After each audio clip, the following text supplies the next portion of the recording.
Welcome to another episode of the podcast. Dr. Thomas Hemingway here. Make sure you subscribe and hit that notification bell so you never miss out. Disclaimer: nothing in this video is medical advice.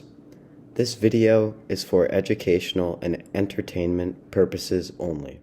All right. So super pumped to have just a really great guy, super bright, came from biochemistry like I did. Robb Wolf is on the show today. He's a multiple-time New York Times bestselling author. Most of us are familiar with the Paleo Solution, Wired to Eat. And then he also co-authored a book with Diana Rogers called The Sacred Cow, which is pretty interesting as well. And so super pumped to have Robb Wolf on the show today. Welcome, Robb. Doc, huge honor to be here. Thanks for having me. Oh, man, the pleasure is mine. And I'm just so pumped to have you. And I'd love to just, I always like to start with the backstory. I think you're such an interesting dude. I haven't mentioned your brown belt in jiu-jitsu and your kickboxing and your powerlifting and all that, but I'd love to kind of see how that all coincides with the research biochemistry and kind of how you got started on this amazing health journey that you've, used to just optimize your life and help so many others. Like, where did this get started for you? Oh man, it started very early, just in kind of an odd way that both of my parents were pretty sick, like as far back as I can remember. Both parents smoked. My dad drank quite a bit. My mom ended up developing what we realized were some pretty severe autoimmune diseases, lupus, rheumatoid arthritis, and celiac. I didn't discover that all of the kind of autoimmune issues that my mom had until I became very, very sick. I had finished my undergrad, was looking at either I was debating between conventional medical school, naturopathy school, or a PhD program. And I developed ulcerative colitis so bad. So I'm 5'9", about 165, 170 pounds right now. I at the low ebb of my ulcerative colitis was still 5'9", but I was about 125, 130 pounds. So I'm not a big guy. And if you imagine like 40, 45 pounds less of me on this frame, like I was in terrible physical condition, emotional, mental condition. And at the time I was eating a vegan diet, like a high carb, low fat vegan diet. I'd been to the Georgia Shawa Macrobiotic Institute. I had followed John McDougall's work and everything, because I thought that this was, the healthiest way to eat. And for some folks, maybe it worked. For me, it was a disaster like that. And looking back at the time, I was sleeping because I was in these grad programs. I was sleeping like 3, maybe 4 hours a night. And I was like, oh, sleep's for the weak. You sleep when you're dead. I was living in Seattle, and I had a basement apartment that had a window about that big facing north. And so like there's absolutely no light. I got up before the sun came up. Oh my God. Good. Yeah. And even there, it doesn't really matter all that much. It just occasionally gives you a glimmer of hope that there is actually this thing called the sun. But my diet was not appropriate for my physiology. I was living like an asshole because I didn't sleep. And then to the degree I did sleep, it was, my circadian biology was completely compromised. And I managed to take my celiac gene, my genetic propensity for celiac disease, and I think get my vitamin D so low and my sleep so disturbed that I took. As a kid, I wasn't reactive to gluten. I think I had a little bit of reactivity. I definitely had brain fog from like carbohydrate roller coaster and everything. But man, it was nothing like what happened. I just had this event with the ulcerative colitis, and then after that, I full blown celiac and all these other things. So I got very sick, and I thought I was going to die. I knew enough about medicine at the time that a bowel resection seemed on the horizon, immunosuppressant drugs. And mind you, I was like 26, 27 years old at this point. So not that old. And just kind of out of desperation, and also discovering that my mom had celiac and lupus and rheumatoid arthritis, and her rheumatologist ran some pretty comprehensive food reactivity testing with her. And he said to my mom, you are reactive to grains, legumes, and dairy. And my mom told me this, and I'm like, grains, legumes, and dairy. And as a vegan at the time, I was like, okay, I get the dairy, but like grains and legumes, like what on earth do you eat if you don't eat grains, legumes, and dairy, you know? And I was sitting there thinking about it. I was like, grains, legumes, and dairy. What is that? Like that's like agriculture. And what did we eat before agriculture? And it was just this like kind of free association. And this is 1997, 1998, just for you know, kind of temporal reference. And Yeah.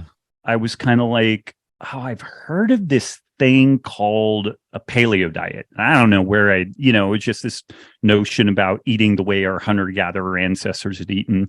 So I did some poking around on that, and it had to have been one of the first Google searches for Paleolithic diet, and there wasn't much there. There was a couple of hundred returns, mainly some like forums and blogs, but there were two main people, Art Devaney and Lauren Cordain, who went on to be mentors of mine. And a lot of what they talked about was this kind of genetic mismatch between, you know, these hunter-gatherer genes and a modern, you know, diet and lifestyle and whatnot. And it made a lot of sense. Like I having that biochemistry background and always being kind of curious and geeked out about evolutionary biology, I was like, oh, this makes a ton of sense that maybe, you know, an organism might not be unwell if you feed it and water it and exercise it in a way that it is consistent with the evolutionary history that it's had. So there wasn't really any type of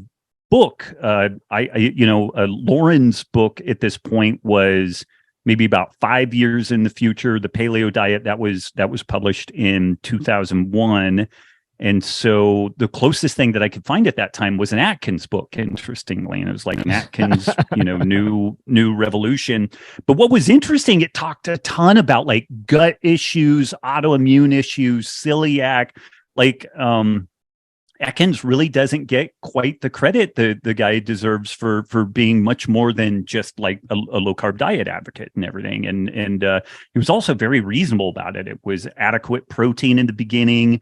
It wasn't just so fat centric. And then once you leaned out and got to a spot where you were more metabolically healthy, then he encouraged you to mainly stick with fruits and vegetables, but to find where your carb tolerance was and to eat as broad a diet as you could. Protein centric, lots of nutrient dense, vegetable matter, and then figure out where your carb tolerance was. And that's largely what I did. And I'm not particularly carb tolerant. So I've eaten more or less a ketogenic diet for the last 23, going on 24 years. It was right on the heels of all this stuff going down that I decided there was no way I could do regular medical school. And even the naturopathy school seemed like kind of a weird angle because you would spend so much time learning about pathophysiology, and I maybe cocksurely or erroneously, but I think I ended up being correct in this assumption, which was that diet and lifestyle was really where 99% of the medicine that I wanted to deal with existed. I wasn't interested in emergency medicine. It's awesome stuff, but not really where my interest was at that point, and it still really is not.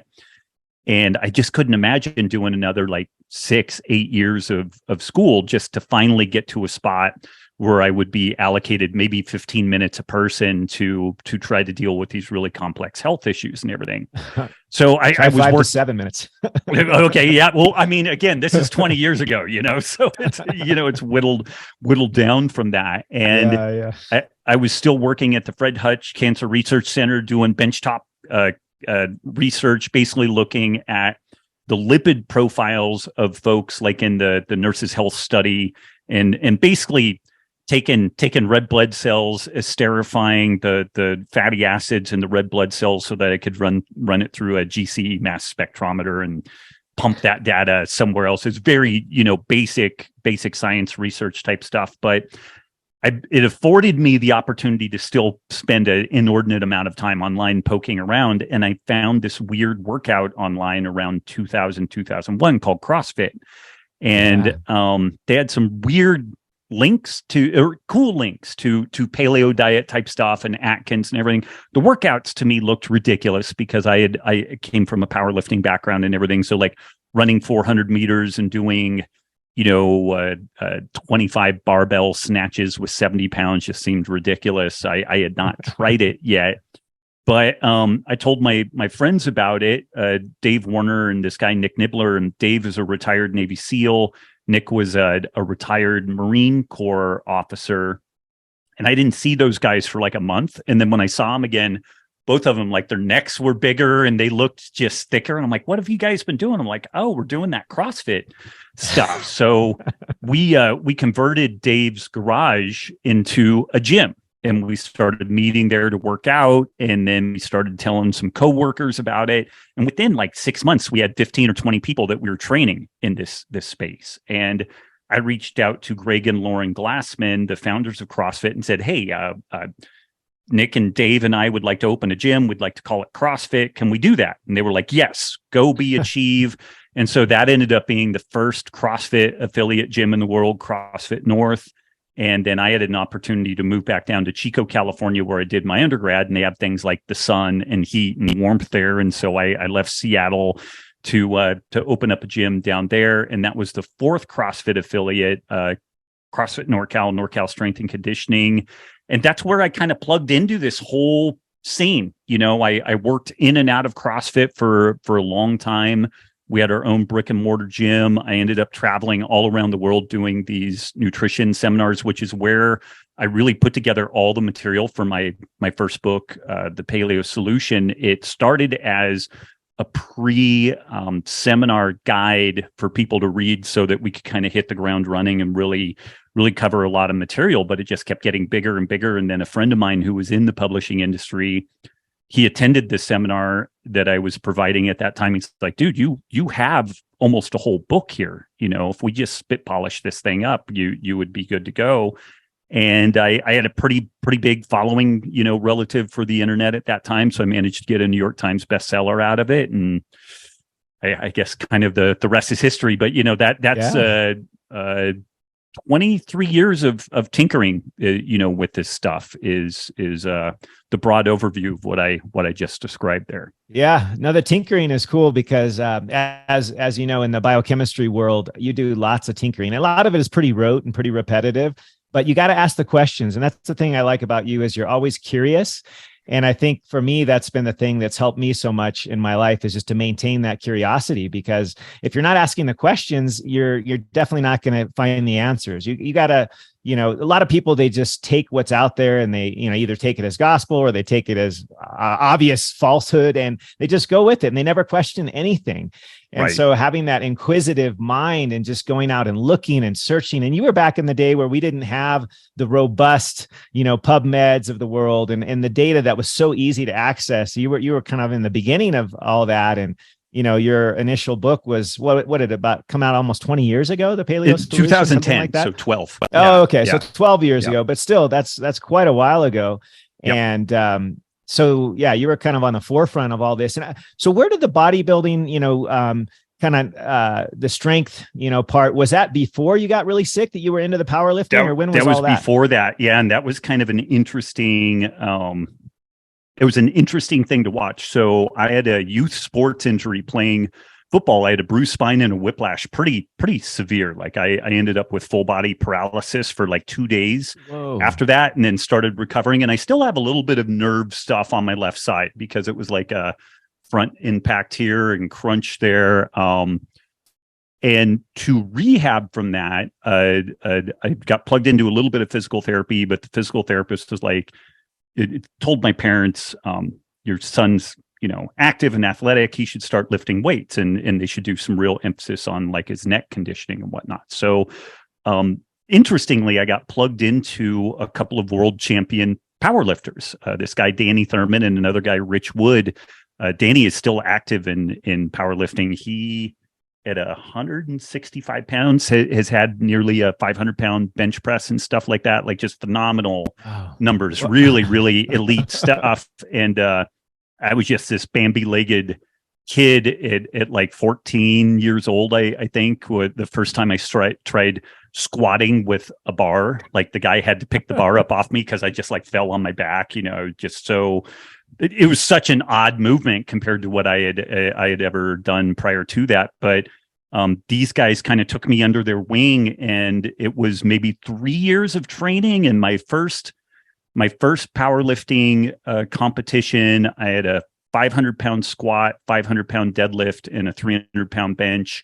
And then my last competition, while I was still a teenager, I was 19 and just on the cusp of turning 20, I was 181 pounds and 565 squat and deadlift and a 345 bench. And this was at a time I had an Inzer lever belt for a weightlifting belt, but no squat suit, no deadlifting briefs, no knee wraps or anything. And I was only about 4%, 3%, 4% of the total off of totaling elite. And that was as effectively a raw powerlifter. Whereas today people wear the suits, which folks will acknowledge that like on the squat, when you get used to it, the squat suit and knee wraps can add about 10 to 12% to your total. So like had I been in that more gear, the bench shirt can add about 6 to 8% and stuff like that. So I pretty easily could have probably totaled elite as a teenager, even in that. So I was okay at it. At 5'9", I could stand flat-footed under a basketball hoop and jump up and dunk a tennis ball.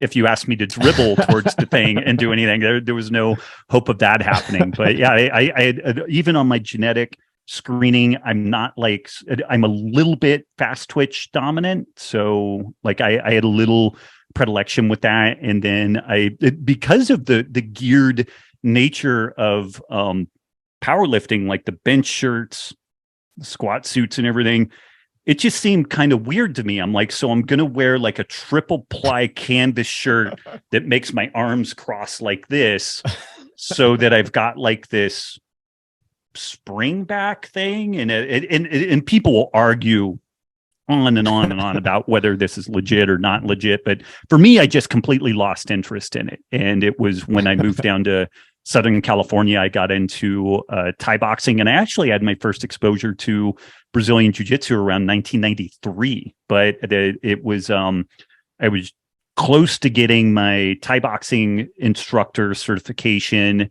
and the Thai boxing was literally out my back door in Long Beach, California. Whereas to do the Brazilian Jiu-Jitsu, I had to drive across LA to do that. So I didn't really get to do Jiu-Jitsu again until like 2004. And that was just for a brief time. So I've been consistent with jiu-jitsu since 2012 and kind of knocking on the door to my black belt on that stuff. But that's been kind of my athletic process. I got into capoeira, the Brazilian kind of dance martial art, around 26, I guess. And that's how I met my wife, actually, was doing capoeira. So if you are interested in movement, dance, and dating, capoeira is not a bad scene to be in. There's some good folks in there. Yeah, yeah. That's amazing. On that powerlifting front, so I had traditionally eaten kind of a high protein, high carb bodybuilder type diet while I was powerlifting, and my body composition was okay. It wasn't great. I was definitely kind of doughy, like even as a kid. And looking at my family history, I wasn't super insulin sensitive. Like I had a lot of blood sugar highs and lows, particularly those lows where I would get hypoglycemic and really shaky and everything. But I was eating about 4,200 calories a day in this kind of mixed diet, and pretty strong, pretty explosive. Then I shifted to a vegetarian and then a vegan diet, still eating the same number of calories, but my body weight just plummeted. And so the food would just go out the same way it went in. Like it was just completely undigested because of the development of the ulcerative colitis and all that stuff. Yeah. What prompted your shift to try the vegan vegetarian route when you were, going from being the powerlifting, tons of calories, tons of protein, all that to just what made you shift that? What, just curiosity, or were other definitely folks curiosity. I assumed that, I was pretty anti-establishment and anti tradition, as most young men are. That's why biology makes a few more men than women, because not all of us make it through to reproductive age because of doing dumb stuff. And I was just curious. And, at college, it was kind of the bourgeoisie thing to get in and be vegan and concerned about the animals, which I am very concerned about our food quality and animal husbandry. But there was kind of a rebellious part to it, an assumption that, like, well, of course, eating differently than the way that all these, fat Americans eat, it has got to be, better for me, better for the earth, and all that type of stuff. The thing that was really a bugger about that is I started getting sicker immediately. And I asked folks in the scene, like all kinds of digestive issues and just like strength and body weight plummeting. And I was eating tons of food, absolutely tons of food, but it just wasn't digesting it. And what I kept hearing was this really dubious stuff, like, well, you're detoxing, you're going through a healing crisis and all this stuff. And I just about healing crisis to myself into oblivion. Like, I nearly died from this stuff. And even now, if folks are tinkering with a low carb diet or carnivore or whatever, I'll sign off on a couple of weeks of like shaky ground that maybe things aren't great. You're not feeling your best, but my God, like, because of the internet and because of this ability to compare notes and the opportunity to just research anything under the sun, you shouldn't struggle for weeks or months with dietary change and have stuff continue to get really bad. And the one caveat I'll throw out there is there are folks with really complex disease states or conditions like Lyme disease and stuff like that. It's really hard to unpack all that stuff, but it's also worth noting that folks with Lyme disease or some of these complex metabolic issues, when they go lower carb, they tend to feel better, at least marginally better immediately. And then it's just kind of an iterative process to get them further down the road. So one of the things, and I talk to doctors, I talk to people like John McDougall and stuff like that. I'm like, Doc, I just don't think this is working for me. No. You just need to stick to it. You just need to believe. And when you start turning healthcare and diet into religious dogma that you have to live by or get outed by your group, then there's maybe a problem with that, but that's kind of again, the long arc of like my athletic background and where the diet and lifestyle stuff kind of interfaced with all that. I mean, you were frankly, in sort of medical terminology, you were frankly, cachectic. You were literally withering away. I mean, losing a third of your body weight and just, I can't believe you were that patient. Like, I kind of feel bad for you, but I think it really worked. Yeah. Dumb patient. But I think that part of that, having your continuous inquisitive nature and being able to, look for data and look for other rationale, and then just to be willing to try new things. I'm glad that you turned the corner and found the paleo solution, if you will. And I'm curious, I'd love to give you just a moment, and you alluded to this already with animal husbandry and in the whole process with regenerative agriculture. There's just so much dogma out there, just like you said. And when people turn sort of what maybe science, pseudoscience, whatever, into just like almost like a religion and super dogmatic about whatever it is, it doesn't even matter. It just gets pretty chaotic and dangerous. I think, frankly, dangerous to to be a little bit blunt. But tell us, how you've been able to, I know you put together the book Sacred Cow, and we won't get into all of those details, but just tell us briefly how you can be, humane to animals, still use them in your diet and agriculture, and how it benefits us and them and the world. Like, just give us a brief, rundown of how that actually works. Cause there's just so much misinformation, misunderstanding. I mean, and way too much dogma. Just maybe speak to that topic for a moment. Do you like hackers? I certainly don't. I hate them. I just can't stand even the thought of being hacked at the airport or any other place where you use public Wi-Fi. And so I have joined ExpressVPN, and you should too. And if you use my code at expressvpn.com/Dr. Thomas, that's DrThomas, you will get 3 months for free. So why stress about the hackers? Why stress about using airport Wi-Fi? I don't any longer. In fact, I use airport Wi-Fi all the time because I'm protected at ExpressVPN. So check it out, expressvpn.com/Dr. Thomas for 3 months free.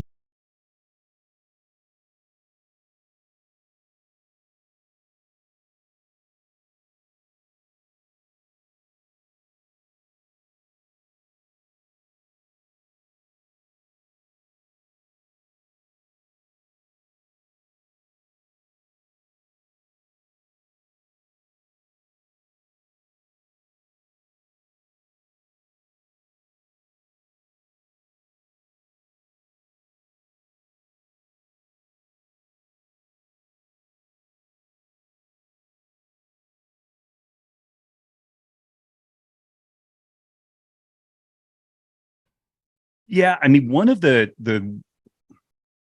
difficult things to unpack in this story is that there is no bloodless diet. And like the vegan agenda, the folks, and I think they're very well meaning oftentimes, but oftentimes super myopic or tunnel visioned about the way that they look at things. If you look at a big field of soybeans, that field of soybeans was not there 100 years ago. There was, maybe it was other types of crops, maybe it was wild parkland or whatever, but whatever the ecosystem that was there had to be removed for the soy crop or the corn crop or the wheat crop or whatever to go in and replace it.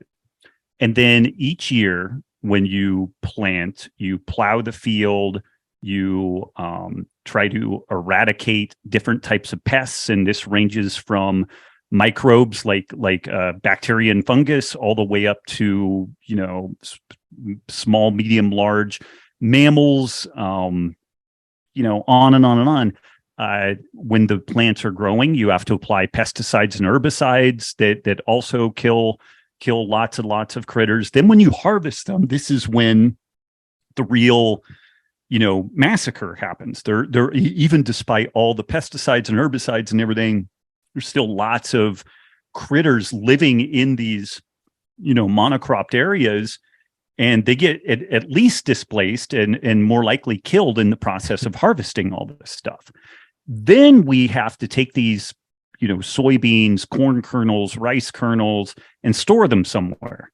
And where you store them, you have to have ubiquitous poison sources and traps available to kill things like mice and voles and birds, because they will get into these grain and legume stores and eat them.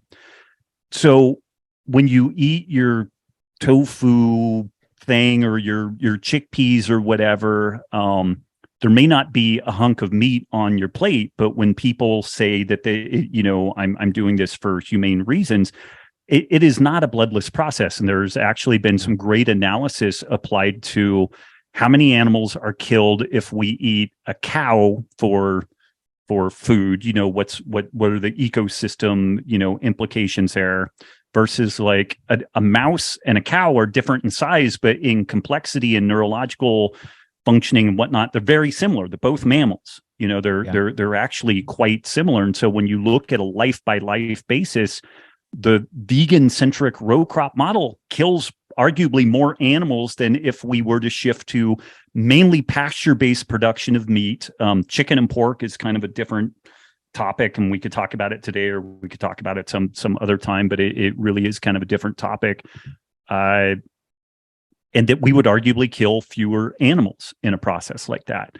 And there's a lot of numbers that's involved in unpacking that. And you have to be able to sit down. And I have two kids that are two daughters, 8 and 10, and they're great kids. But like as a parent, you're always trying to impart these nuggets of wisdom to kids. And sometimes they're not emotionally, mentally developed enough to get it. Sometimes it's just not the right time to get that lesson and all this type of stuff. And I feel like this is a little bit the same with like the population at large.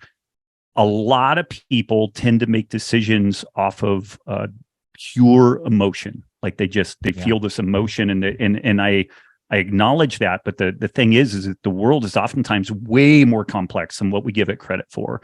And a lot of our initial knee-jerk emotional response is this first order thinking. It's very similar to just kind of allopathic medicine. It's like, doc, my head hurts. Okay, here's an NSAID to deal with that. And it's like, well, did we really deal with what was it? Hypoglycemia? Was it electrolyte imbalance? We're not really addressing the root cause there. And a lot of the root cause around animal husbandry and like stable food systems and doing good by the environment, it's a complex story to unpack. It isn't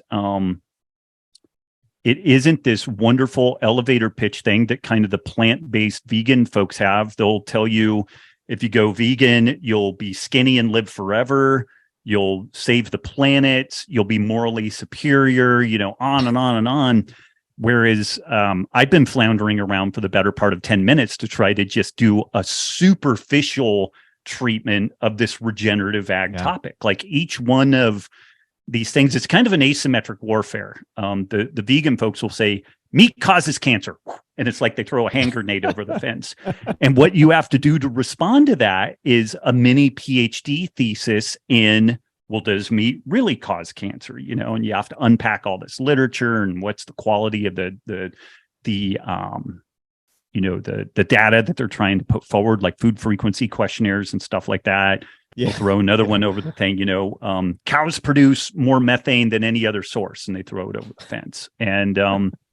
And once those memes are out in the world, people just believe them. Like, this stuff still gets picked up by like mainstream media and whatnot. So Diana Rogers and I, over 10 years ago, we knew we had to do this book and film, Sacred Cow, but we didn't start working on it really until about 2016, 2017, because it was just too early. There weren't enough people aware of what was going on to really make this a viable go. But really what we do is we ask the question, what is the implications for health, the environment, and ethical considerations of an animal inclusive food system?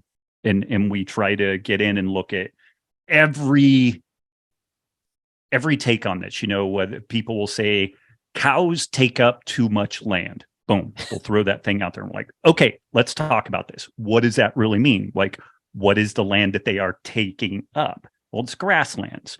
What are grasslands good for? Growing grass. Neither grow grass on them, or they do grow grass co-evolved with the animals that eat them. Yeah.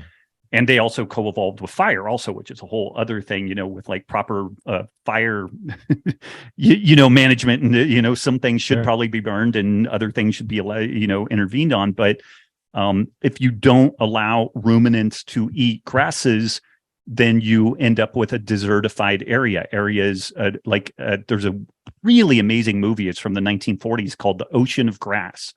And it talks about the mid 1800s and this giant ocean of grass that went all the way from Las Vegas out to Salt Lake City.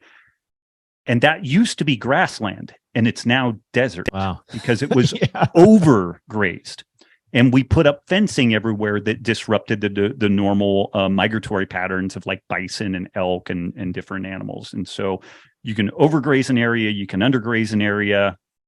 And again, I'm probably talking more about this than what we should, but all I would throw out there is that I didn't want to commit career suicide by doing this. I don't get paid by the meat industry. I will share my tax returns with anybody, and you will not find any meat industry funds dumping into the thing. At the end of the day, the amount of work that Diane and I put into that book and film, we're probably making about $2 an hour off of it. So it was a labor of love, but there was not a solid one-stop shop source tackling the environmental, ethical, and health considerations of all of this. And you really do have to look at all of those at the same time, because a part of what we dig into the book is that it may be hard, bordering on impossible, to grow healthy humans without animal products. Now, people will push back on that. That's fine, but we lay out a pretty strong case for that. And if it's difficult or impossible to have a healthy baby develop and wean that baby with a mom that doesn't consume animal products, if that hypothesis is true, then it changes the ethical dynamics a lot, because then it kind of makes the question of how can you ethically suggest that we don't provide the opportunity for moms and kids to have animal products. Once you become a teenager and you want to make bad decisions, fine, but moms and babies should be afforded the best care that we absolutely can. And it is crystal clear in the literature that what's fascinating is that the characteristics of vegan and vegetarian moms and babies look indistinguishable from people battling to survive in developing countries, because the commonality there is limited access to nutrient-dense food, specifically animal products. The deficiency syndromes are identical. It's B vitamins, it's iron, it's magnesium, elongated omega-3 fatty acids. The stunting in growth is completely consistent.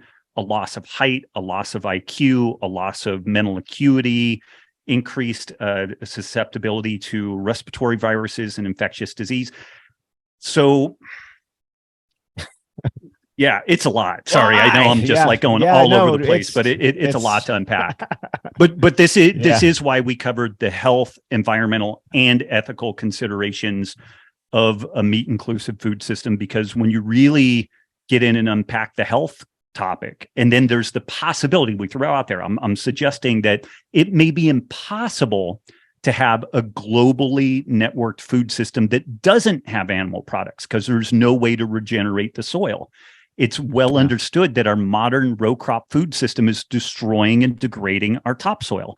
And there is no goddamn way you're going to feed the planet with lab grown foods, which we get in and break down the numbers on that stuff too. And I hate just throwing something out there like that, absent all the context, but that's what the book and film are for. So we can walk people through these things. So I would desperately encourage people to not believe a word that I said, but to get in and read the book, watch the film, and then literally go every citation that we have in the book and in the film. Look at what those citations say. Look at what our claims are relative to what those citations are. And if you do a little poking around the interwebs, you don't see any vegan takedown pieces about our book and film. There's none. And I think it's because we did such a good job that these folks looked at it and they're like, shit, there's not actually a hole here. Like, we didn't lie. We have some really inconvenient stuff in there. Like, and we get people in the regenerative ag space really mad at us, but there isn't a huge difference nutritionally between grass-fed meat and conventional meat. There's a little bit of difference in omega-3 content. The pastured meat has a little bit more omega-3. The reality is that red meat is just super healthy and super nutrient dense, whether it's conventional or grass-fed. And that's one of these things that we almost wanted to lie about, because we knew that folks in the regenerative space were going to want our heads on a pike. But we actually hired an independent PhD in biochemistry to research this topic. We're like, give us a compare and contrast of the pastured-based meat versus conventional meat, and we didn't provide any of the material that we had. And this guy arrived at exactly the same conclusion that we did. So we even have some like really inconvenient stuff there. It would have been great in kind of a greenwash scenario. It's like, oh yeah, man, pastured meat is way more nutritious, and it's better for the environment, and it's better for the animals. But nutritionally, it's not that different. And there's also kind of a reality that within your CAFO, the confined area feedlot operation, the meat that you get from Costco or Walmart that's just on general availability, maybe about 40% of that meat is actually raised in regenerative practices. And then instead of being finished in a pasture-based system, is just flipped over into the CAFO system to be finished. So even there, it's kind of like, was that regenerative or not? Well, the people raising the animals on that land are actually doing regenerative practices. Then it ends up in the more commoditized meat system. So it's not this Walt Disney like super simplified thing. Like, it's actually really, again, I've been jabbering about this a lot, and I don't know if I've made a cogent thought with any of it, but it's really complex. And if people care about this, you have to take a little bit of time to step back and look at this stuff. And maybe Diana and I are totally full of shit. Maybe it's all wrong, or maybe not. Maybe there is something deeper and more complex to this story. And if we really care about this topic of like climate change and feeding a global population and feeding the people in our current population that are at the margin, like the biggest difference between a middle income family and a low income family is that the low income family has access to poorer foods, and the poorer quality food relates directly to like academic performance, a host of different things. So within our current population, we have people that are living at the margins that are arguably not as well fed as they could be. And we're being told that meat products are the doom of us all. and like in the New York City school system, 10% of kids are considered homeless. Something like 80% of the kids in the system, 35% of the kids, the only meals that they get are at school. That's it. That's like the only meals. that they get, and they've been doing like meatless Mondays and vegan Fridays and stuff like that. And so the already paltry amount of meat and animal products that these kids get are being replaced with even lower nutrient density options. And I think that that's a crime. It's criminal. We should be going the exact opposite for these marginalized, low income minorities, on and on and on. At least given the option to do that. If they want to choose one way or the other, that's fine. But what's being foisted upon them all is that this is the best way that you and your kids should live, and they're not being given an option anymore. And I think that that's appalling. Yeah. No, you speak to this wonderfully well. I know it's super complicated. I like to just backpedal way back, like you kind of do with your paleo stuff. It's just, what did we used to do hundreds of years ago, thousands of years ago? If we would just kind of mirror that a little bit better, a lot of these problems would go away. And I love that you address the fact that, and it's inconvenient maybe to the regenerative folks that the quality of, let's say, the animal meats, like you were mentioning, those that we can either get at Costco or those that have a stamp that says grass-fed and finished, there's not a huge difference in the quality. So I always tell folks, especially, people like me, I got 6 kids and I got 4 boys and, 2 college students, teenagers, and then 2 little girls. And then these guys eat a ton of food. So it does make a difference at the end of the day. Like, how do you eat healthy on a budget? People ask me that all the time. And it's like, I got 6 kids. I can tell you some things you can cut corners on, some things I wouldn't recommend you cut corners on. But this kind of thing, like, you know what, if you just buy the whole food stuff, like real meat, not fabricated, impossible meat that's got 100 ingredients, most of which are questionable, like just buy real food. And if you can't afford the grass-fed and finished, fine. It's totally fine. Just eat real food to start with. You're always going to be better off. And the whole business too, with those folks that do want to eat a lot of vegetables and things, like if you can do the organic, fantastic.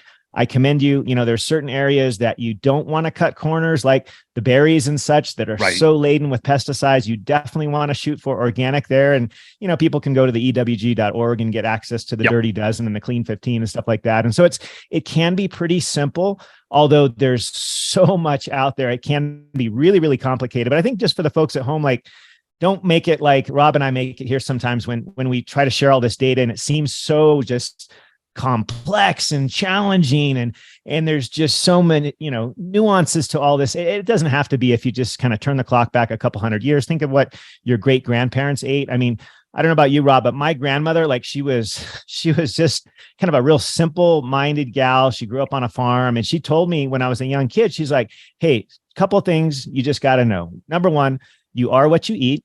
And number 2, fat doesn't make you fat. Like she had a glass jar at the side of the countertop where she would pour her bacon grease or whatever grease that she had from cooking meat. And we reused that every morning for whatever we were making. Like we never used any kind of vegetable oil ever. Like I didn't even know what that was until later on. I'm like, what is this weird stuff that's so clear? It looks pure and it looks awesome, but it's really rancid. Like I didn't know that. Right. But, she made some very simple points from just growing up, 100 years ago that if we would just apply those simple things like eating real food, not being afraid of real food and real animal products that came from a place of hopefully they were well raised, but if not, it's still better than eating industrialized garbage, and just come speak to that. I would love you to just take that point and just look at the quality overall for human health of protein and, looking at animal protein versus, plant protein, what are the differences, just be as succinct as you want, but kind of lay that out. You kind of already alluded to this with kids that are growing up vegan and stuff like that they're going to have some serious issues with malnutrition. You spoke to a few of those things, B12 and some of the vitamins that are also included in really the superfood of meat that aren't included to the greatest degree in plants. And even if they are, they're not well absorbed. The folks that want to say, oh, you just eat a bunch of this algae and you're going to get plenty of B12. That's just not true. It's just not true. You're not going to get omegas in the same way out of plants. It's just not true. I mean, speak to just the difference between plant protein, animal protein, and why one may be better for the human race than the other. Yeah. Just broadly, the protein topic is interesting. There's a hypothesis out there called the protein leverage hypothesis, which makes this case that organisms generally eat to a protein minimum. And it's You see this even with grazing animals like cattle, sheep, horses will really seek out like clover and these dense nitrogen sources, dense protein sources, and they tend to eat less total forage when they do that, because biology has figured out that dense protein sources also tend to be highly nutrient rich, and so you don't need to get as many calories overall. If you hit adequate protein, it's kind of like you just automatically get all the other buckets kind of filled. And the flip side is that if an organism doesn't eat enough protein, it tends to overeat everything else. And this is true. Like we saw this happen like in keto land, when folks got into this really, they were like protein phobic for a number of years, like all the mTOR stuff and everything was going on. Yeah. And there were people recommending ketogenic diets with like 40, 30 grams of protein a day total, and then the rest from fat. And people were like, dude, I'm gaining weight on a ketogenic diet. And then they would start talking about like, well, you know, mayonnaise has like 1 gram of carbs per jar. So maybe, you know, they were just like going crazy. It's like, no, man, you're just so under eating protein that you are still hungry all the time. And we see this either at the high carb side or the low carb side of things. But what we see consistently is when people eat adequate protein, they tend to not overeat at large. Okay, why is that important? Around 2007, for the first time in human history, more people on the planet began dying from overnutrition, overeating of calories, than deficiency diseases and infectious disease. So we're in this situation now where we are overfed but undernourished. You know, we have all these available calories that don't have the protein, don't have the vitamins, don't have the minerals, and we end up basically undernourished. And it's really weird. It's like people are overfed yet starving to death at the same time. It's this really weird scenario. And what it induces in the body is this just ravenous hunger to continue eating because we're not meeting our basic nutritional needs. And this is one of the commonalities between like paleo and vegan, high carb and low carb. When you shift to a minimally processed whole food diet, your nutrient density increases, period. You know, but there is some reality that animal products end up carrying disproportionately high amounts of key nutrients like vitamins, minerals, B vitamins, zinc, copper, on and on and on. And it's really hard to get these things from plant-based sources. There's a guy, I'm blanking on his name, but he just had a rejiggering of the nutrient density guidelines, the way that they are categorized. And somebody finally got in and looked at not just the nutritional value of an item as it sits on a plate, but actually considered what the digestive process looks like. And the first 12 items are or animal materials. It's like, you know, organ meats and shellfish and lean meats and eggs and, you know, on and on and on. And you get really quite a ways down the list before you start getting into like spinach and kale and different things like that. And this is an interesting kind of aside on this, where there was a study that looked at folks consuming traditional corn tortillas with meat, and they had folks consume a tortilla that had been processed in this unique way to remove the phytic acid, the phytates that are these metal binding chemicals and antipredation chemicals in the corn and in grains in general. But what they found was that the folks who consumed meat, seafood, you know, whatever great protein source they had with the untreated corn, they absorbed no zinc, no magnesium, no copper. It was as if it didn't even exist in the food. So it's not just this piece that the animal products are uniquely nutritionally dense. The types of plant materials that you eat with them can undo those inputs, you know. So this is where it again, and God, you made a good point, which is that people just get blown out of the water with the complexity of this stuff. And now some folks are like, so what? I can't eat corn tortillas, and that's not what I'm saying. But you maybe don't want to eat them every single meal every day. You know, there's a viable case to be made for that. This is also where some of the like the Weston A. Price stuff, like soaking and sprouting grains before milling them into flour, can really mitigate a lot of these problems with anti-nutrients and the mineral loss and stuff like that. But it's from just kind of a basic metabolic health perspective, we are consistently overeating. There was just this huge meeting of scientists, and nobody could agree what the primary driver of obesity was. They're trying to focus in on one particular area. It is quite complex, but I do think that this protein leverage hypothesis has a lot of legs, and it makes a lot of sense. There are still kind of some holes to it in some regards, but there is this reality that when folks eat minimally processed whole foods, when they have dense protein sources like from animal products, they just tend to not overeat. And when we start removing protein, minimizing protein, and mixing foods in these really amazingly complex and tasty ways, it's very, very easy to overeat. The palate side is really stimulated. You think like a Lay's potato chip, like what's the Lay's potato tagline? Bet you can't eat just one. Yeah, and like they'll win that one all day long.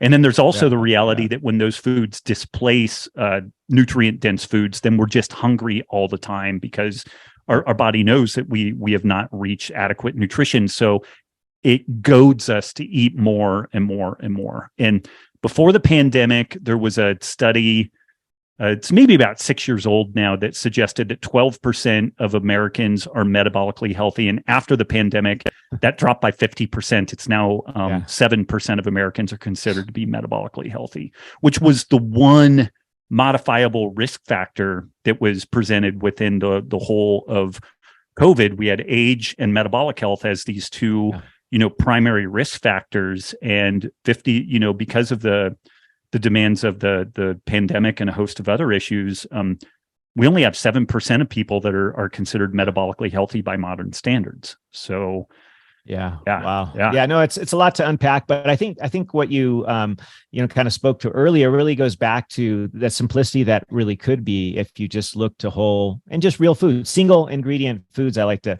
share with people the stuff that you don't need the label, because it is what it is. If it's meat, it's meat. If it's if it's fish, it's fish. If it's some vegetable that you can tolerate, you don't know, you don't have to look at an ingredients label. You know what that is intuitively. But I think the point that you made of the anti-nutrients, which a lot of these plant food items contain, nobody or not that many people speak to very often, but it's really important. And if you turn back the clock once again and look at our ancestry, they knew this kind of stuff, right? Yep. They soaked their beans if they ate them, or they made, like our great Japanese friends, they made them into fermented products because they realized that not only does it decrease the anti-nutrient concentration, but it makes what is there more bioavailable. So then you can actually absorb it. Because I guess I gave a little bit of a oversimplification. We are not just what we eat, but we are what we can digest and assimilate. Because if it's just going straight through us, like when you went on the vegan diet and lost 60 pounds that you didn't need to lose in the first place, you had that first order in your own life, you experience that because you have to be able to break it down, digest it, then assimilate it back into the proteins that make us human. And what's cool about that, and also simplistic, is that we recognize other animal proteins better than plant proteins. It's just simple biology. If you go to the molecular level and you look at these things, guess what are more similar? Is protein from a plant more similar to us than protein from an animal? Heck no. There's just no way. In fact, if you looked at them under a microscope slide, even a kindergartner could tell the difference between animal protein and plant protein. They don't look anything alike, even at this more gross macroscopic level. Think of the micro, if you go way down deep, they're way different. So it's, even my kids understand this simple point that what is like attracts like, and it just makes more sense at the end of the day. And it can be really simple, but I think when you combine these things in your diet, you have to recognize, like you said, something I hadn't really thought of, how a Lay's potato chip or some other processed food item, not only is it not healthy or nutrient dense, but it could actually potentially be blocking absorption of some things that you really do want to absorb. So what an even greater case to eat the real foods. And I just appreciate so much that you've shared that for the first time in history, we are not, dying of starvation to the same degree as we are dying of obesity. We are literally dying of obesity and its complications. And this is over a decade old, and nobody's talking about this. Nobody's talking about all the downstream effects. I mean, every 7 out of 10, I'm sure you know this, Rob, but 7 out of 10 of the most common causes of death worldwide are entirely or nearly entirely 90+% preventable. Heart disease, most cancer, diabetes, obesity, lung disease, kidney disease, all the neurodegenerative conditions can largely be prevented. I mean, why do you think we're calling Alzheimer's and other dementias type 3 diabetes? Right. There's a link, right? And just backpedaling to the whole foods diet, real food, single ingredients. It's so simple, yet we do overcomplicate it. And I want to give you 1 second to chat about one of your favorite topics, because I know we're getting close to time, but the whole salt business, and is salt good? Is salt bad? What's the deal with electrolytes? I think you already spoke a little bit to minerals and these kinds of things with the superfood of meat and so on. But let's speak just briefly to why it is that salt is important in our diet. And I think in us as humans, it's often been labeled as the redheaded stepchild, and it's causing all these ailments like hypertension and heart disease and that sort of thing. But you and I know that it's largely related to just the processed food nature of the folks that are eating these highly processed foods, which come with salt, obviously. And then, of course, if you oversalt on top of that, maybe they could get, but it's actually a little bit hard to get too much salt unless you're eating mostly processed foods. I think you could probably share from your experience because you've lived this as well and seen so many other people. But if you eat a real foods, whole foods, paleo diet, what have you, I mean, it's darn near impossible to get too much salt in your diet. In fact, it's easier to get less salt than you need if you're eating a real foods diet. So maybe just speak to the salt issue real quick. Do you ever get tired of planning, prepping, and cooking your own healthy meals? Well, I know I do. And so you've got to check out Trifecta Nutrition. They ship pre-made, high quality, with great ingredient meals right to your door. From paleo to keto to vegan and so much more. They have delicious meals for every diet.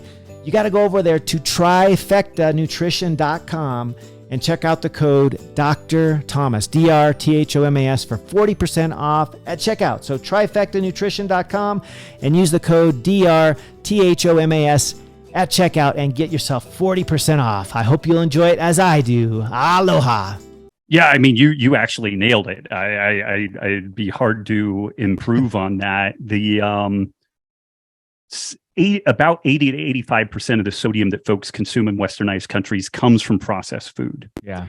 So, and we definitely know that cardiovascular disease is this primary killer of folks in developed countries. Yeah. Hypertension is absolutely a major factor in the atherosclerotic, progression. Sodium is definitely a piece of that story. When the body retains excess sodium, we retain excess water. That excess fluid volume changes the dynamics of our circulatory system. We get non-laminar flow and we get damage to the vascular endothelium. And that is without a doubt a major factor in the development of, cardiovascular disease, strokes, and heart attacks. Yep. The bugger, though, is that we focused almost all of our attention on sodium. And although sodium is a factor there, what's crazy is that we have really nice, high quality studies where we put folks in a metabolic ward on low or no sodium diets. We know exactly how much they're eating. We know what types of foods they're eating. We know their blood pressure before. We know their blood pressure afterwards. And the bugger there is that low sodium diets don't really modify blood pressure all that much. It'll bring it down a little bit, but for the vast majority of people, it doesn't decrease blood pressure that much. And that's likely because the primary driver of hypertension is really insulin resistance. And when we become insulin resistant, chronically elevated insulin levels elevate other hormones like aldosterone and cortisol, which cause us to retain sodium. And even if we're not consuming much sodium out of the diet right now, we have these great sodium reserves in places like our bones and our tissue. So the body will actually mine the sodium out of our bones and tissue. And crazy thing number 2 or number 3 at this point is that there's this massive linkage between osteoporosis and low sodium intake, because when we mine sodium out of the bones, we take calcium for a ride too. And then the next crazy thing with that is when we pull calcium out of the bones, like we do in that low sodium environment, one of the nasty things that calcium does is accelerate the plaquing in our arteries and veins, or well, our arteries. It doesn't do it in our veins. So, so we have this situation where we've completely demonized sodium. Sodium is definitely a factor in this thing, but it's likely not the causative factor in this story. If you are already insulin resistant and hypertensive, a high sodium diet isn't likely doing you favors. But a super low sodium diet isn't necessarily going to fix the problems either. We have to modify your diet, lifestyle, and exercise in a way that you're no longer insulin resistant. And then what we find is that people usually do really well on about 5 to 7 grams of sodium per day. And if you're active or live in a hot or humid environment, you may need double that stuff. If you eat a lower carb diet, you may need about double that level. But it's been one of the fascinating things that, having launched Element, which is this electrolyte product that I'm one of the co-founders, there's been this kind of weird force field around it because sodium is one of these non-negotiable nutrients. Every nerve impulse in our body, every muscle contraction is driven largely by sodium-potassium pumps. Like this is the action potential that occurs. And calcium and magnesium are super important in that process too. But sodium, potassium are really the primary drivers. And if you look at the most tightly regulated physiological parameters in our body, pH and electrolytes. Like if somebody arrives unconscious in the emergency room, they'll look at pH, they'll look at electrolytes, and they'll look at blood sugar because those are really important things that can kill you. But what's crazy is that we can exist with a blood sugar level, highs and lows, that are orders of magnitude greater than the deltas that we can survive in pH or electrolytes. Like if your pH goes up or down by just a little bit, you will get sick or you will die. If your electrolytes are chronically, perturbed, high or low, you can die. And so these are just some really tightly regulated parameters, but it's also something that, again, some first order thinking, tying sodium to processed foods to hypertension.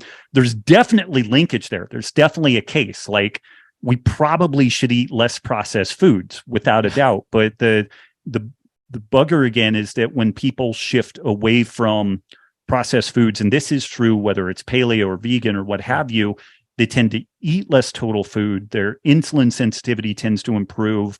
When we produce less insulin, we retain less sodium.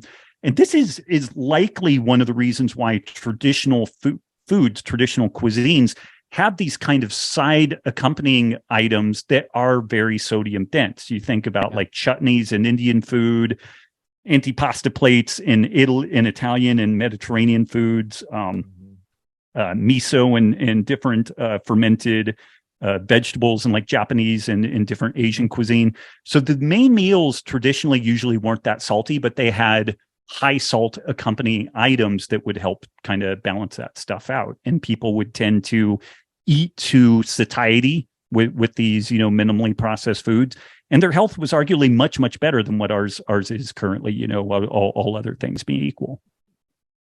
Yeah, no, that's a good point because I one of my favorite things to do is to travel, and I love to sample cuisines of wherever I am in the world, and whether it be the types of fermented foods that they make, or recently I was in Portugal, and there, like you said, the antipasta is super salty. Like they'll serve up some meat, whether it be super salty salmon or some kind of sort of thinly sliced ham type of meat, or lots of olives that they salt pretty darn good and stuff like that. It's pretty amazing that they eat super rich foods, but everything that they served me, I recognized. Like there wasn't any mystery meat or mystery food item. Like I was like, oh, that's an olive. Oh, that's a this. Oh, that's that kind of meat. Okay. That's a cheese or this or that. Like everything was recognizable. It was all basically single ingredient stuff. And it was really nice. I got to be honest with you, Rob. Like I don't eat out much in the US because I just cringe at the thought of what goes into the food. My son, in his teenage years, worked at a restaurant, and it was like a good local, like homemade type of place. Like everything was made from scratch, Although I'll be honest, they did get a Cisco truck coming in, and they would drop off the big tubs, 5-gallon tubs of this fake butter substitute stuff. And he told me one day he read like every ingredient. He's like, Dad, there's like 100 ingredients in that. And although it's homemade, sort of the homemade, nice, foods, they literally slather the grill with that stuff. They slather it on everything. And he's like, Dad, I can't even eat the food anymore. This is disgusting. I'm like, oh my gosh, that was one of my favorite restaurants. Right. Like, right. It's that stuff is literally hiding in plain sight. And one day we're going to get it, but I think at least the word's getting out that the real food matters, that this stuff with multiple ingredients, many of which most people can't recognize. You and I, being sort of biochemists at heart, can recognize most of these compounds and things, but the average person, they're going to look at it and they can't even pronounce half of the stuff that's in all these different mystery meats, or even the mystery egg that's out there that they call just egg. I mean, right. The nomenclature there is just hideous, right? I mean, it's nothing close to an egg, and it's full of soybean oil and everything else. And it just drives me nutty to even think about it. But I just want to give you a second to just, put this in sort of Robb's right now, today. What is your, just tell us what your average day looks like as far as what you eat, what you do, your sort of non-negotiable health practices, and then just where people can find you. And maybe we can go deeper on some of these topics on a future episode. I want to respect your time. Yeah. Yeah. So, married, 2 kids, 8 and 10. So I think that context is important, just, schedules and whatnot. We started homeschooling about 6 months before COVID, because we'd moved from Reno to Texas. And we just kind of wanted 1 year to kind of get our feet under us and then plug the kids into the schools there. And then when COVID hit, we're like, okay, that looks like this is easy. what we're doing, and everybody has enjoyed it. And although it's funny, it's really demanding on the one hand, but it's also liberating on the other. Like there's pluses and minuses to both sides of that. But I am not a night owl, and I live in northern Montana. So like our days are short. Like right, we're almost at solstice right now. I know you're releasing this a little bit later, but the sun is down by like 4:30. So by about 7 o'clock, I usually about 6:30 or 7, I've got some blue blockers on. I'm stretching with my kids. My kids are really in a terror of watching baking shows right now. So like we'll watch like Baking Impossible and stuff like that, these kind of game shows, and we'll do a little bit of wind down time with the family. I go to bed early. I do a little bit of reading, and then I'm out. I wake up about 6:15, usually without an alarm. I have a backup alarm just in case, but it's set for like 45 minutes later than what I usually wake up. And my wife and I started doing some zone 2 cardio first thing in the morning, maybe about 4 months ago, really consistently. And there's been a number of resources on that, like Joel Jameson from the Morpheus platform, the heart rate variability platform and whatnot. He put this on my radar. Peter Attia has done some great work on this, but just looking at cardiovascular health and morbidity, mortality, like that, zone 2 cardio seemed like a super important thing to do. And I got to say, normally seasonal affective disorder stuff crushes me, but I've been getting like 3 to 4 days a week of zone 2 cardio first thing in the morning. And I've been pretty good. Like where we live here, not only are we far north, but we live in a valley, and there's this inversion layer. We only get 110 days of all sun a year. And then the days are short, and knock on wood, but I've been doing really well on the seasonal affective stuff. 3 days a week, I do this vitamin D lamp called Spurty, and it's just for making vitamin D. It doesn't really give you a tan, and I do front, top and bottom, back, top and bottom on that, and that has been keeping my vitamin D levels anywhere from like 65 to 80. So I really stick close to that. Yeah. My wife and kids and I all do Brazilian Jiu-Jitsu. My wife and I get about 3 days a week in on that, and that's usually at noon. So we'll get up, do zone 2 cardio on days that I'm not doing Jiu-Jitsu. Day that we're doing Jiu-Jitsu. Either way, we'll do homeschool about noon. We pile out of the house to go get to jiu-jitsu, come back. My daughters do jiu-jitsu at 4 p.m. So it's kind of a tight turnaround on that. Jiu-jitsu days for the kids. I usually throw some food in the crock pot. It's like a soup, a stew, or a roast on those days. I eat 3 meals a day. It's kind of crazy. Breakfast, lunch, dinner seems to work well for me. Cool. If you ever want to talk fasting sometime, I'm not actually a huge fan of fasting. For a lot of people, it can be a tool, but it's really I quit. I used medicine. to do it, and now I'm back to 3 meals a day. I'll be honest. I didn't do as well on it. And so I do 3 meals a day, just like you, but I eat during the daylight hours. I don't eat past about 6 o'clock at night, 5:36, no more eating, nothing. Yep. Same. Yeah. Trying to think of what else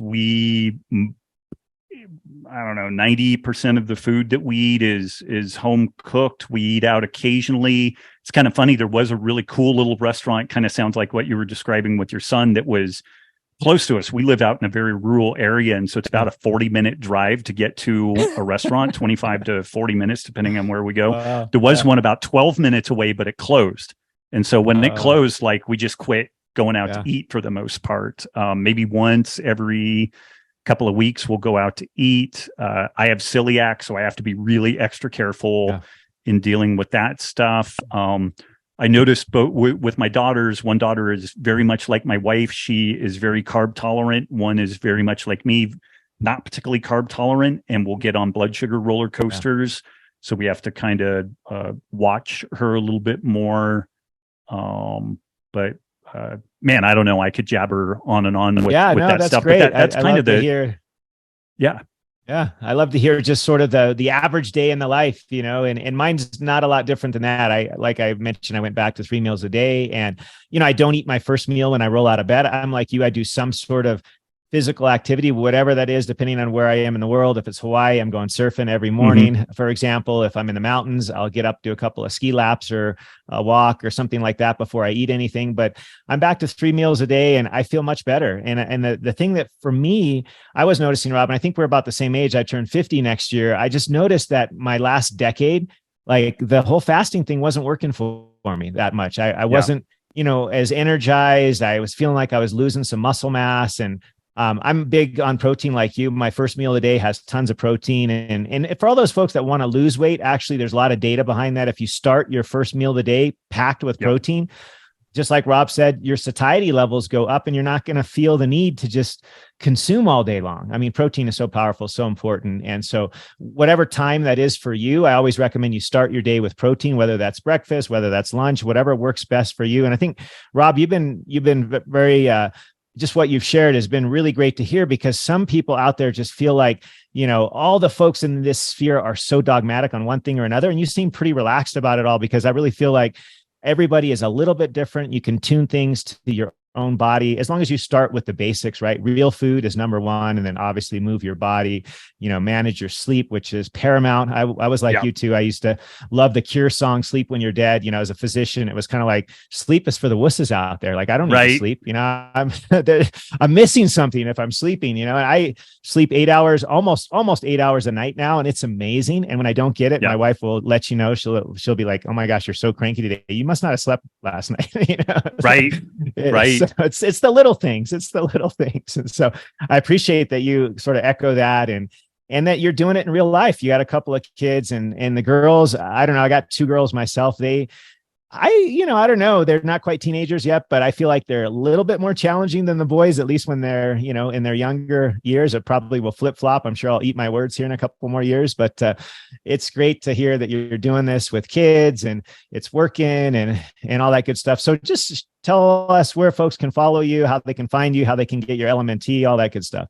RobbWolf.com is kind of the main spot where I hang out. I do a lot of writing for Element, which is the electrolyte product that I'm a co-founder of. That's at drinkelement.com. And we cover a lot of ground, not just related to electrolytes and hydration, but fasting and low carb diets, like a pretty broad host of things. I've been slowly dipping my toes back into a little bit of social media. I was effectively off of social media for about 2 years, but I've been slowly putting a little bit of a nose out there here and there, just trying to, on these topics, particularly of like regenerative ag and some of these food system topics, I've been popping my head up because I think that there's a lot of fear around like climate change, the implications for the world and for our planet and everything. And the case that I've been making is that humans are remarkably good at solving problems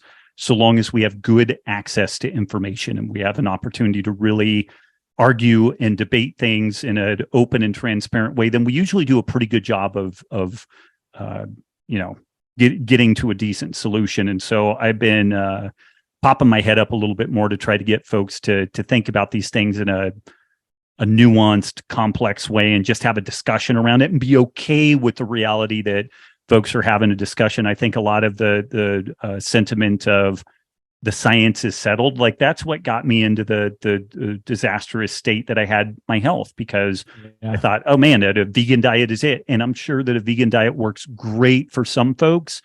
And just like a low carb diet is not the appropriate diet for everybody, you know? And if we are honest and keep comparing notes, then we can avoid some of these pitfalls. And I think that this has been one of the things that I'm really passionate about is science should have a sign put on it that says good until further notice, not that it's and we should be really comfortable with vigorous debate about these topics. And if there's just wanton bullshit out there, it doesn't survive the light of day. It really doesn't. The more scrutiny that BS is subjected to, the weaker the proposition it deals with. And this is also why I'm a little bit cranky about the folks that want to shut down these open debates, because I really feel like they're trying to protect the bullshit. Yeah. Yeah. No, that's a great point. I got an older son that's he's big into just reading, and he said one of his I got to be honest, I can't think of who said this, but he said basically, if you are not willing to debate, this is a person, somebody who's not willing to debate an issue, whatever the issue, doesn't matter what it is, whatever we're talking about, could be health, could be, politics, could be whatever. If they're not willing to debate it, this is somebody you really shouldn't trust.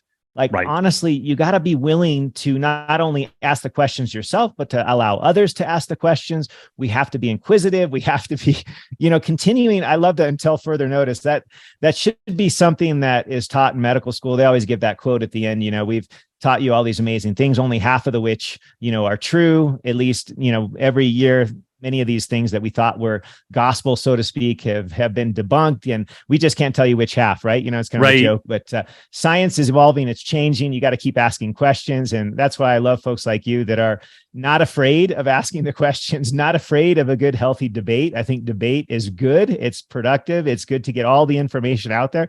And then just let people pick, and what works for them may not be exactly what works for me, but at least we got to share the information. We have to be willing to share it, not hide it like many of those, I hate to say, bad-willed or, folks that we know of, right, that are involved in our legislature and all this kind of stuff that are literally hiding information from us, or they're not publishing data because it doesn't suit them or whatever their bottom line is. And it's just crazy. We got to get the information out there. We got to be willing to look for it. We got to be willing to ask the questions, and you do that really, really well. And so robbwolf.com, that's 2 B's, 1 F. I'll put all that in the show notes and all your other links. And I'm just grateful for you, Robb, for being here, for being real, and for just being open with us. And I can't wait to have you back again.